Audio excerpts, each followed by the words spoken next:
So I said in the last vlog that I would update you on what Alex and I went through. It's like spring cleaning your bank account. It's really actually like a nice feeling to just like go, okay, everything that I'm spending money on right now is stuff that I need to spend money on right now. Just actually taking the time to like pick it apart and go through it and then record it in an Excel spreadsheet. For a lot of people, and for me especially, money is like this big like black hole of like I don't know, and it's like scary, and I like have a lot of fear around it. I have a lot of like negative beliefs around it, or at least I used to have a lot of negative beliefs around it, like this big beast that it's like it's too much, it's too overwhelming. So just doing little things like that actually made me realize that there's a whole bank account that I don't even really need. And then I was gonna update you on the veggie pod, but it took us so long to build it because first of all, like he wanted to do the shoveling out of the compost.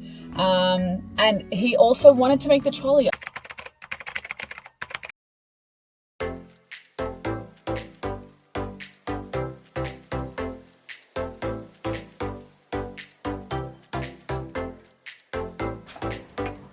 How you guys doing? Yeah? Good. Nice of you guys to show up at the end of it. I told you I like constructing trolleys and beds, and I like that stuff. Go. Whoa, that's amazing. So it's nighttime, and obviously we haven't finished the setup for the veggie pod, but that's okay. Because we've done most of it. We did the trolley situation, so the trolley's made, and this is in, and this Perlite Plus, which is like the drainage system, is in as well. Oh, there's heaps of mosquitoes. Oh! So I better go inside. But we still have to do the cover. We've got the plants, they're ready to go. And then we need the soil from over there, which is our compost. Because we're going to put all of that into mix it up with our potty mix that we bought. And then the perlite again, which is the veggie pod comes with that. Or doesn't come with that, but it like, they suggest that. Because it helps to like, help the structure, apparently. I don't know what that means. So it's going to be like a few day process, but I'm still committed. It's my 2022 goal, so it's gonna happen. Okay, we're getting there.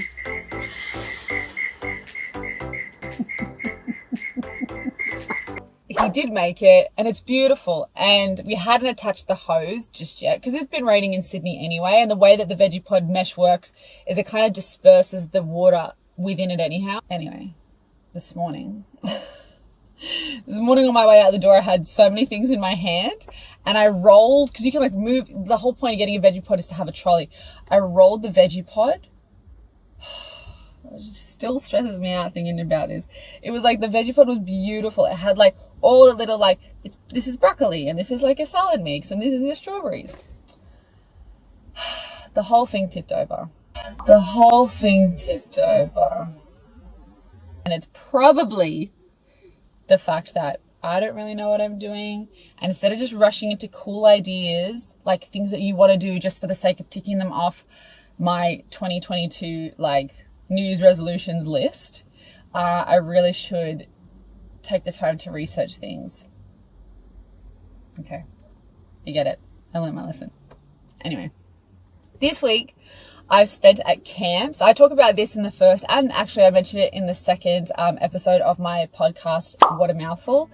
Empower You is this amazing camp. Like, you want to see like people really like have revelations and transformations in their life. Like, this is the kind of shit you don't see this in everyday life. This is all volunteer work for me. I take out like 6 days out of my life, and I just dedicate it completely to camp. I'm actually on the last day right now, and I'm just about to pick up Billy from a sports school. So I've been like going to and from. We have like breakfast at camp, like with everybody. Then we do dancing, because we always set up the day with dancing. And then I go drop her to school, so I miss a little bit, and then I come back, and then we hang out till about just before lunch, and then I come back to pick her up. She's loving it. Oh my gosh, she is loving it. Oh my god, can I just show you this? Like, let me show you. You'll be able to see this. See, look at it. Like, she loved it. She absolutely loved it. Like, while she was in it, because it's like lights, and there's loud music, and it's like all these kids like, yeah, screaming and jumping and having the best time. And she gets there and she's like, but then, like, by day 4 or morning 4 of her being dancing, now she's like, Like, it's so cute. This vlog, you'll see just like, I can't give it away. Like, for me to actually like film the actual processes we do would be an absolute disservice because it would ruin the magic of camp. So that I didn't do that. On the last day, in the nighttime, how much love is in the room. It's beautiful. Anyway, so here's a little montage of my week at camp.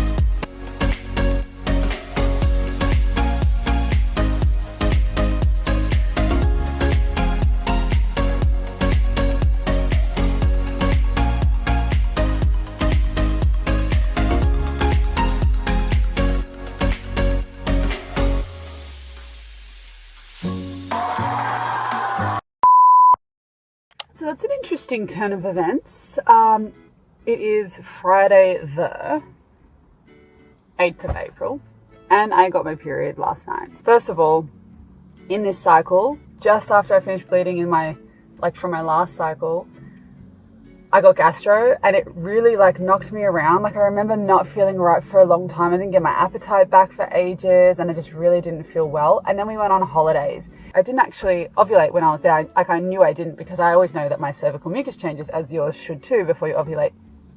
And normally I would check my ovulation with my Oura ring, which you know from the last vlog that I lost. So it was almost like the universe was like, I'm going to mess her up and trick her, because for some reason it just wasn't the right time. It makes sense to me that my period was 11 days delayed, because it really that gastro really got to me. And stress can certainly kind of suspend your period from, all of the hormonal fluctuations can get it as soon as the stressful thing is over. So I totally get that there are women that would be devastated because they've been told it's going to be really hard for them to fall pregnant. Maybe they've got genetic things going on, they've got hormonal imbalances going on, they're quite severe, and some women are doing rounds and rounds and rounds of IVF and they still can't fall pregnant.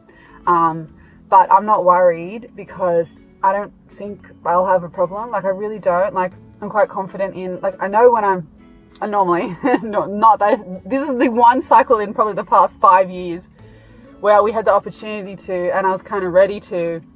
I couldn't keep track of where I was. And then, and then we came back from holidays, and then I was like, oh, I think I'm starting to ovulate now. I think we tried once, which obviously didn't stick.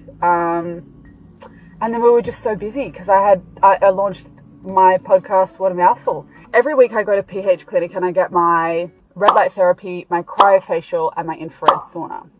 And last week when I went on the Sunday, I was like, oh, what would be so good? I would love to do, because I'm obsessed with detoxing and I love detoxing, a coffee enema, a coffee colonic. So I am actually secretly a little bit glad that before I do fall pregnant, because I wouldn't be able to have a coffee enema or a coffee colonic for 3 years pretty much, because a year of pregnancy, 2 years of breastfeeding maybe. I want to be able to try the coffee colonic before I ever talk about it or ever recommend it if it works for someone, I don't like to ever say, hey, you should try this, and I've not tried it yet. I have been dealing with this sort of dyshydrotic eczema in between my fingers, which has gotten so much better. I've worked out this secret formula, and it has gotten so much better. But what I realized after I've been looking for research on this for years, and I finally found a lady, I think her name was Amanda Vola, and she's a naturopath, and she was talking about how dyshydrotic eczema is literally linked to detoxification. I was like, oh,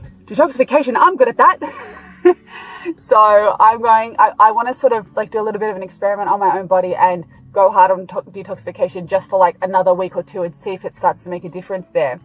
I'm also mindful that there's mold in my house, because my windowsill is leaking again, and I didn't really understand what happens in the wall. I don't know what actually happens in the wall. If water gets in through your roof and it's leaking into your house, where does it go? Well, it's been confirmed that it doesn't go anywhere. So that's a bit of an issue. So I do actually think that we're probably going to have to move.